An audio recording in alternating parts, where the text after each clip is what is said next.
श्री राम जन्मभूमि परिसर में मंदिर निर्माण में 30% निर्माण कार्य लगभग पूरा हो चुका है और अब मंदिर के फर्श को तैयार किया जा रहा है, जिसके बाद स्ट्रक्चर के निर्माण का कार्य प्रारंभ हो जाएगा। मंदिर निर्माण का कार्य तेजी से चल रहे कार्य को देखने पहुंचे राम मंदिर ट्रस्ट के सदस्य कामेश्वर चौपाल ने इस निर्माण कार्य के इतिहास को आधुनिक तकनीकी के बीच संजोने की बड़ी जानकारी दी है।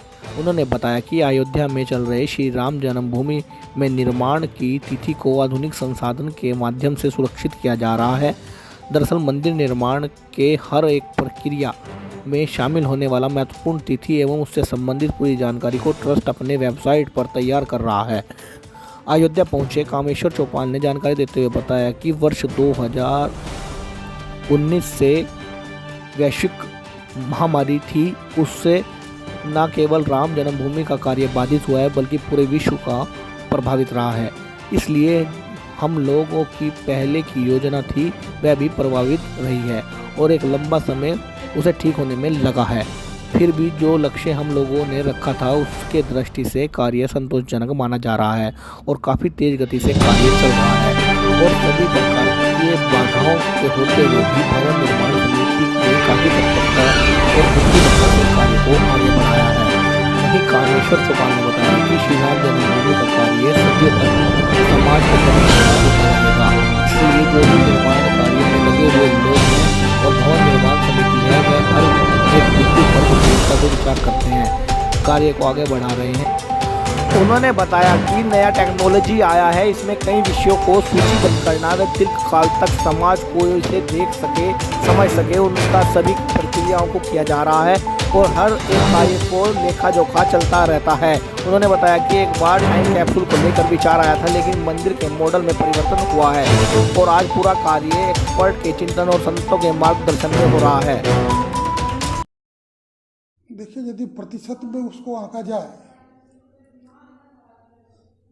तो 28-29% काम पूर्ण हो गया, ऐसा कहा जा सकता है।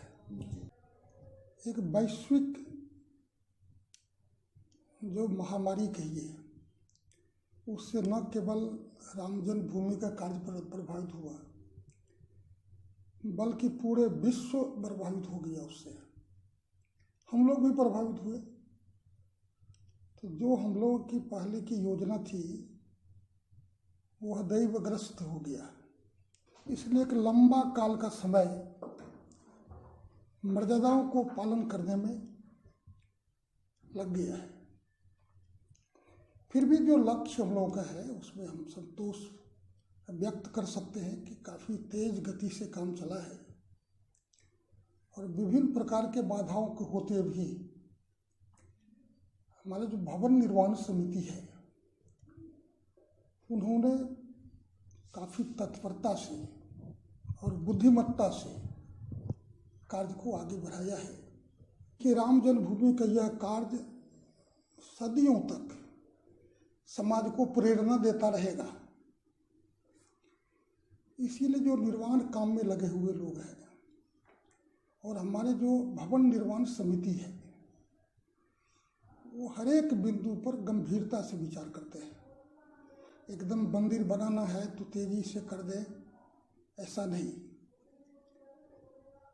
उसमें सभी बातों की विचार गंभीरता से होती है। कार्य के प्रगति के कई आयाम हैं और उन सभी आयामों पर विचार हुआ है। रिटेनिंग वॉल का भी और मंदिर निर्माण का भी। तो एक जो हमारा रॉ मटेरियल है उसकी उपलब्धता, उसको जल्द से जल्द सीधे पत्थर लाके लगाना तो है नहीं, पत्थर पर जो काम होंगे उन सबों का भी विचार हो रहा था कि भाई ये सब सारे काम कालबद्ध तरीके से हो जाए।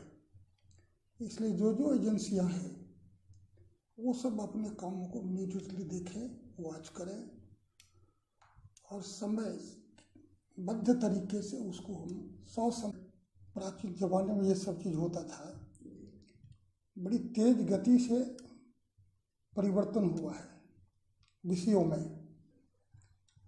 अब जो नया टेक्नोलॉजी आया है उसमें विषयों को सूचीबद्ध करना, दीर्घकाल तक समाज उसको देख सके, समझ सके, उन सारी प्रक्रियाओं को की जा रही है। जैसे हर एक काम का लेखा जोखा चलता रहता है। अब आपको बता दें कितनी प्रगति हुई है। तब के ज़माने में चीज़ों को सहेजना कठिन था। अब के ज़माने में तो ऐसा सुलभ हो गया है कि आप नेट पर चले जाइए। चीज़ों को सहेजने के लिए एक ही विधा नहीं रह गया है, बहुत सारे विधाएं उनका उपयोग किया जा रहा है। जैसे आवश्यकता होगी वैसे वैसे पत्थर लाए जाएंगे। आप कल्पना कर सकते हैं कि जो पत्थर रखे जाएंगे वो मंदिर के इर्द गिर्द रखे जाएंगे और व्यवस्थित नहीं रखे गए तो फिर निर्माण में बाधाएं आएगी। तो उसके सारे व्यवस्थित ढंग से रखने के लिए सारे चीज़ों को एक बार संकलित कर लेना, वो भी एक